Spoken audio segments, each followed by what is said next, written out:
Writing Out Loud, a program designed to explore in-depth interviews with writers to hear that words have voices. Hello everyone, I'm Teresa Miller and welcome to Writing Out Loud. My very special guest today is best-selling author Alan Furst. Thank you for being here, Alan. Thank you for having me. You once told the New York Times that you'd learned more about writing from studying anthropology than you had from taking creative writing courses. Please elaborate. Well, I always thought as a teenager that the important thing for a writer was to know what had been written and to take English because I knew that I could do well. And it was only later when I studied with Margaret Mead, and then I also took some anthropology courses when I was in college, that I realized that for a writer to know about different kinds of people and the fact that they work in different ways, that we're not all the same, that we're different in really great ways, was very, very important for a writer to understand. Very, very important to understand the dynamics of the way people relate to the world, relate to where they live, relate to each other, what kind of work they do. And it was anthropology courses that sensitized me to that. What was it like studying with Mead? Fabulous. She's the smartest person I've ever known. And she just had this incredible insight into people and the way they were. And she told great stories, one of which I will tell you if you like. Oh, of course. She was in Oceania, the islands in the Eastern Pacific, Melanesia. And she was staying in a village that was on the ocean. And the word started to go around that the canoe races were coming. And the canoe races were coming. And everybody was all excited because the canoe races were coming on. The canoe races will start tomorrow. So she went down to the beach with everyone else in the village, and out on the water were the young men of the village in canoes with paddles, paddling around and working hard. She finally turned to somebody and said, "When do the canoe races start?" And they said, "Well, these are the canoe races." They weren't competitive.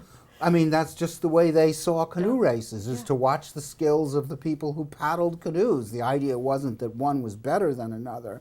The idea was that they were all very good at what they were doing and you ought to appreciate them. We can learn a lot from that, can't I we? learned a lot from that, and I learned many other things from her. And it was just amazing to me to experience that. That was very different, and that's what's really helped with my writing in really a lot of ways. Is it true that your grandfather once wrote you a letter saying that you should only pursue writing as a sideline? Of course he wrote that. He wanted me to be a teacher like all the grandfathers of all the people who were anything like me. You know, I didn't mind him saying that. Did he live long enough to see your success as a writer? I don't think so. He lived in Victoria, Texas, by the way. Seriously? Yeah, wow. He wound up as he has stationery that says Max Stockman, Ladies and Gents Tailor, Victoria, Texas. You were a columnist for some time with the International Herald Tribune. Do you think that global perspective gave you unique insights into American culture? Oh, yes. If you want to understand and appreciate America, go someplace else. There's nothing quite like it to be in a place that's not America and to see how life is conducted in those places. And then to look back at America and realize in many ways how good it is. It really sharpens your appreciation of the way we are and some of the things we have. What stands out to you as being most startling that you learned? Just how different people are, how cultures are different. There was a French guy that I talked to, and he said, "It's really a pity that we don't wear necklaces of bones and loincloths and carry spears, because if we did, then you would know how different we are from you." And he has a point. French society and culture is quite different. Here's an instance that you would never think of in 1,000 years. If you are in Paris and you meet somebody you know on the street and they have their dog, you are absolutely not allowed to pat it. It is considered grossly discourteous to pat someone's dog in the street, someone else's dog. Who would ever think of that? Americans don't act that way. They go down on their hands and knees and they start playing with it and oh, it's so cute and no. No, you ignore the dog. Do you still consider Paris the heart of civilization? That's like a really hard question. I knew it was. I don't know how to answer that exactly. It was the heart and the ideal of civilization in the period that I write. When Paris fell in 1940 June, dozens and dozens of Poles in Warsaw committed suicide because this incredible ideal place where their heartbeat was gone was now to be occupied by the Germans. As far as that, to a Pole, occupation means 300 years. Nobody knew this war was going to last 4 years. The people in France thought it might last a long, long time. Your first novel, your first espionage novel, we should clarify, Night Soldiers, was set in Bulgaria, 1934. Correct. What led you to that time, that place? Well, when I started visiting Europe and going to Paris, I kind of realized that a lot of the things I was seeing then in the 60s and 70s had their origins in the 1930s. I became very interested in the 1930s because the political facts of the moment were so dynamic and so different. Europe was being fought over by communists and fascists. The idea of a democracy got lost in the middle and crushed. It really, really did. And it occurred to me then that given the political stresses and strains of the 30s, there had to be intelligence services involved. And the more I thought about it, the more there were. French, Romanian, 2 for the Brits, 2 for the Russians, 2 or 3 for the Germans. And I thought, well, what a great panoramic spy novel you could write about that decade. I want to read it. And I went out looking to find it so that I could read it. And I discovered it had never been written. And I went, oh, gold lying on the street. I will just pick that up and do it myself. And that's how my career started in this niche that I have, which is the political 1930s in Europe. What does that era still have to teach us?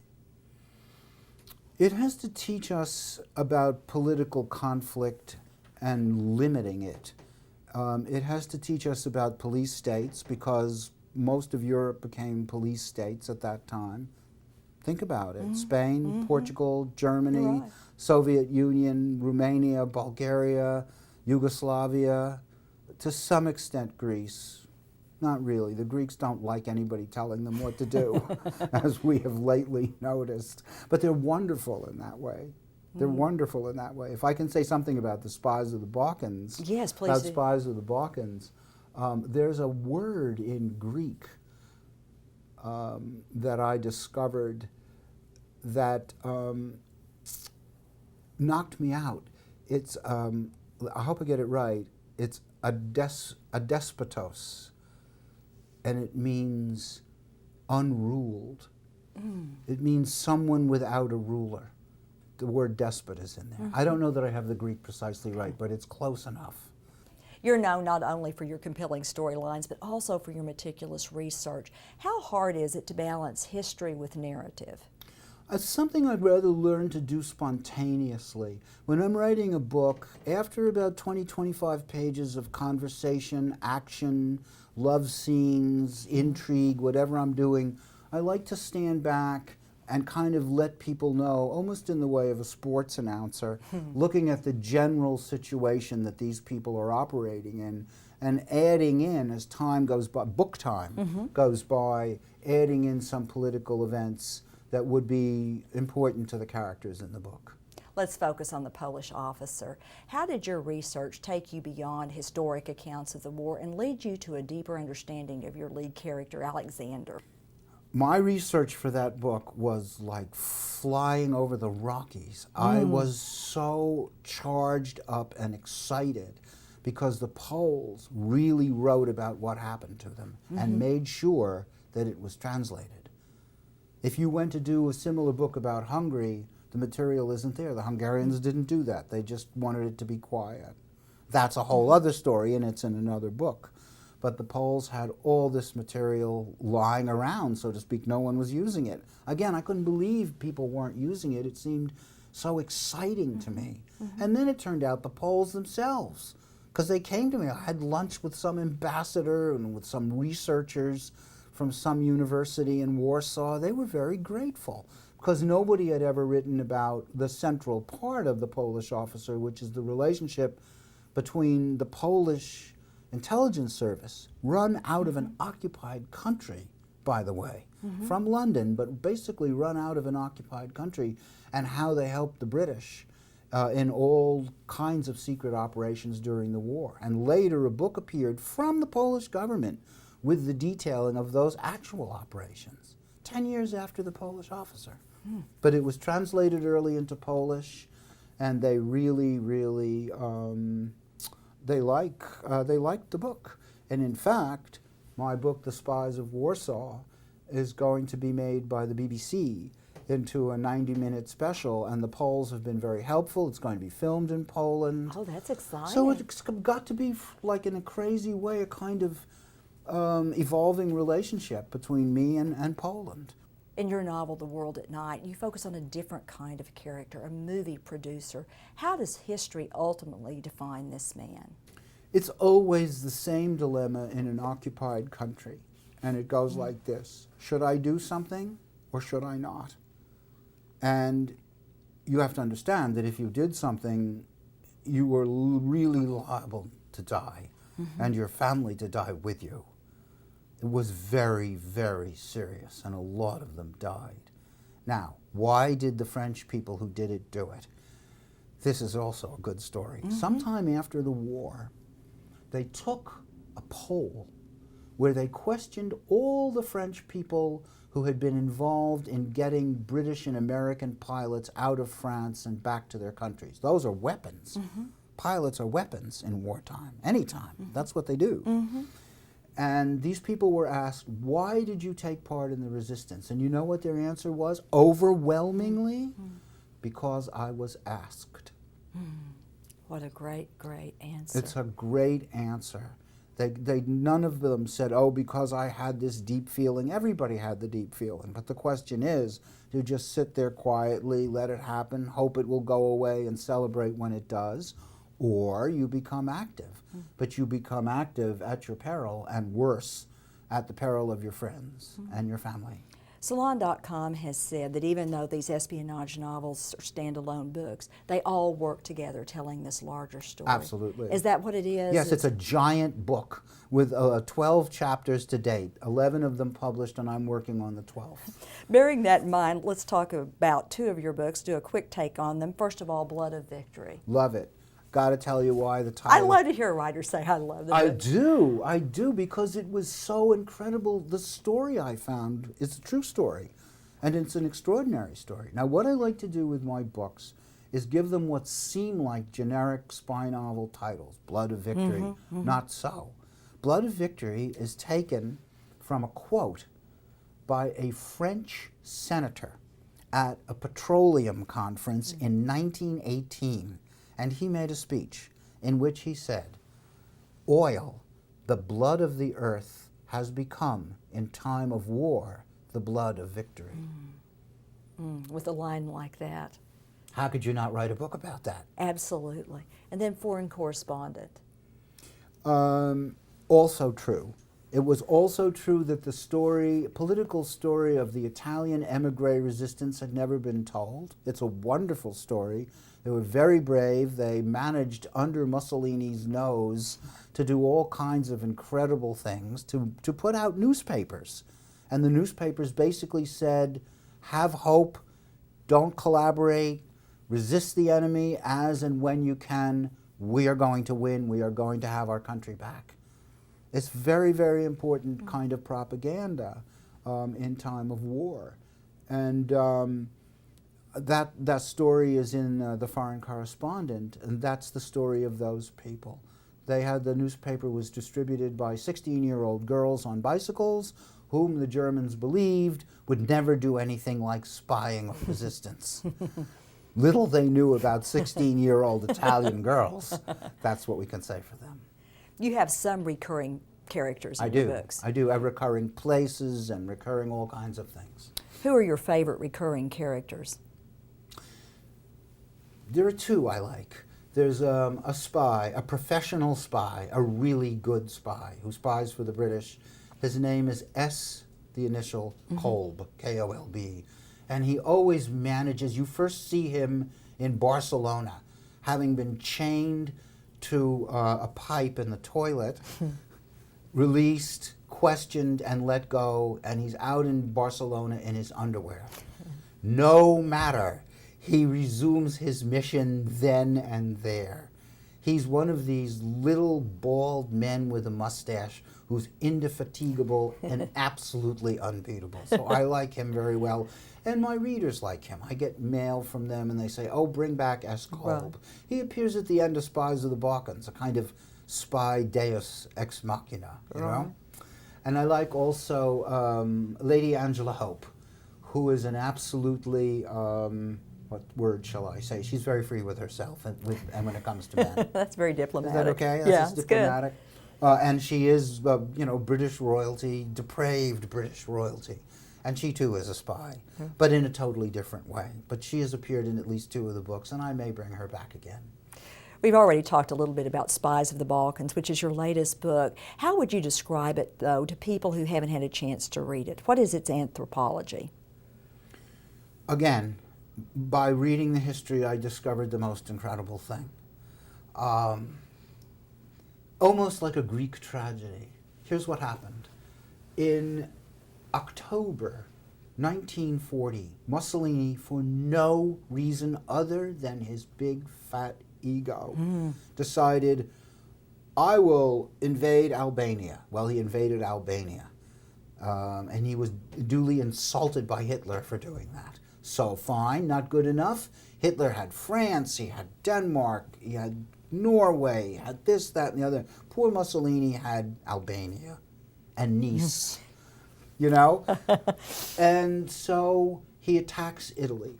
He attacks Greece. Mussolini attacks Greece with tanks. The Greeks take the mountaintops with mountain guns. The mountain guns brought to the tops of the mountains first by mules. When the mules died, they used women. When the women died, they used men. When the men died, they used other men. You do not want to fight with the Greeks. No. You really don't. And it says they fought to the death, and the Italians couldn't deal with that at all. They expected that they would surrender. No way. It was their country they fought to. They began to beat the Italians. They pushed them back into the middle of Albania. A new victory every day. And with every victory, there was a nail in the coffin of that country. Because Hitler could not tolerate one of the Axis nations sustaining a military defeat. So they knew from October 1940 to spring 1941 that their country was going to be occupied and destroyed. They knew it. It was coming. It was a sure thing. It was a certainty. And they lived with it. How do you live with that? Do you leave? Okay, you leave. Do you take your 80-year-old grandmother? Do you take your dog? What do you do? I mean, that's basically asking the people who are reading the book, what would you do if you suddenly had to abandon everything and go someplace where you had no idea how you would ever make a living or speak the language or anything else? So that's the story, and it's seen through the eyes of a senior police official, a cop, in Salonika, which is the Balkan part of Greece. And he watches what goes on with this evolution of understanding that they are going to be hammered. As a writer, do you ask yourself those same questions? What would I do? Of course. Oh, I'd be dead. I know. Would you be dead? You don't. Oh, I would be I would get into such trouble. I mean, and I wouldn't do it very well either. So that would be the end of me. Those of us in Tulsa particularly like Spies of the Balkans because you have that great shout out to Tulsa at the end of the book. That's great. How did that come about? It had nothing to do with the Helmrich Prize. It was written long before I knew about that. And what happened was, I had these two Jewish women, sisters in their 50s, who'd been librarians in Germany. And they managed to get out, and they start down the escape lines to Salonika, to Greece, and they disappear. And all through the book, every once in a while they're mentioned. They're not that important. It's just you wonder what happened to them. Were they in a concentration camp? No, they're not in a concentration camp. Were they in some Gestapo prison? No, they're not in a Gestapo prison. And then at the very end of the book, you find out that in fact they're in Tulsa. Tulsa just came to mind. Well, Tulsa, Omaha, or Kansas City, and I chose Tulsa. I wanted it to be the Middle West, I wanted it to be America, and I wanted it to be shocking, because it's the most unlikely place for them to have fetched up. But in that war, people fetched up in the most unlikely places all the time. And I think they're still here. Are you going to visit them while you're in Tulsa? They don't exist. Some of your readers believe they exist. I You write know. that Well, convincingly. that's the job of the fiction writer, is to deceive the reader. You speak about your writing with such enthusiasm. Where is all that writer's angst and torment? Are you not one of those tormented writers, No, are you? I'm not very tormented at all. I never wanted to be tormented, so I'm not. I mean, I look at it as a job, and a kind of God-given job, you know, to the degree that I have any talent. It's what I should be doing, and it's what, because of where this country I live in, that I'm able to do. If I were a Portuguese writer, I would be teaching at a university. Mm-hmm. I'm an American writer, and I live in a very nice place and go out every morning and do my writing and make enough money that way to have a life. That's not true everywhere. What do you consider your greatest strengths as a writer? I am very hard on myself to get absolutely the right word and to really manipulate the reader, to entertain the reader. It has to work for the reader, and to do that right, it has to be well written in a certain way. You have to have the right word all the time, the right things that are said in conversation. It just has to be right. That's my doctrine. Does that kind of perfectionism ever cause you to have writer's block? No, thank God. No, You've been so prolific. I can't be having writer's block. I'm under contract to a big company. Come on. I don't have time for that. Are there any problems you have as a writer? Any of the challenges that just you over and over Words escape me. Sometimes the strangest word won't come back to me. I have a friend I will occasionally call and bother and say, "What do you call it?" And that just Seriously? happens. It happens to everybody, I think. They just block a certain word and they can't get it. But you have to have the right word. You must. It makes such a difference when you have the right word as to having an ordinary word that people skate over. Instead, you want to have a word that's meaningful to people and moves them in some way emotionally. Mm. You said you're working on a new book, the I 12th am. book. The 12th book. What can we expect from it? It's a book called Mission to Paris. It's very, very socially high-end book about Paris in 1938. Very much in the upper classes of Paris. Its hero is an American actor. In fact, he's an emigre from Vienna, kind of like Charles Boyer and Peter Lorre and all those continental actors who went to Hollywood in the 1930s. And he's at Warner Brothers. He's a star at Warner Brothers. He's been twice nominated for an Oscar and never won. That's even better. Yeah. For story material. Kind of right, where he belongs. He's modeled maybe a little bit on Frederick March, the young Frederick March, who I just like the way he looks and I like his name. Frederick March was from Ohio, but his name is the hero's name in my book is also Frederick, and looks a little bit like Frederick March. Do you ever write with a film in mind? Because this sounds like it would make a wonderful movie. No, you mustn't. Just write your novel, and if the film people want it, they'll take it. I know some film people. There is no predicting what goes on in their minds. So much has been written about your work. If you were to write a critique of your own work, what would it say? I don't know exactly. You mean by critique, you mean what are the negatives? No, not necessarily, just an analysis maybe. I would say that sometimes I'm a little cool as a writer, as opposed to being warm. Spies of the Balkans is a really warm book. It's full of family. It's got a great dog. It's got the best dog I ever wrote. And of course, people want a new dog in the next book, and they're not going to get one. Guess what? Because the worst thing you can do is come back and say, here's an even better dog. No, wrong, nobody will like it. They think they want it. They're like children. They have to be, they have to be told what it is they want, and then they discover, oh yes, that's what I wanted all the time. So yeah, that's what I sometimes think. I should be more warmer, have more family, but some books call for that and some books don't call for that, and I just try to get it right. Not necessarily good in other ways, just as long as it's really right and the reader goes, that's really right, then I'm happy. Do you think you're getting better all of the time? I'm getting better, and I wasn't sure that was going to happen. I keep waiting for the bad book.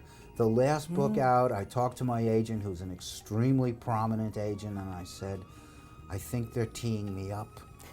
And she said, because she's really smart, she said, not yet, I'll tell you when. Because inevitably I will be, but not yet. What's the most important book you still haven't started yet? I wanted to always write a book. I'll never write it. Bringing together a lot of these characters. I thought maybe it's some community college in America. Oh, that sounds good. In the in fall. Tulsa. No, in the fall, in New England.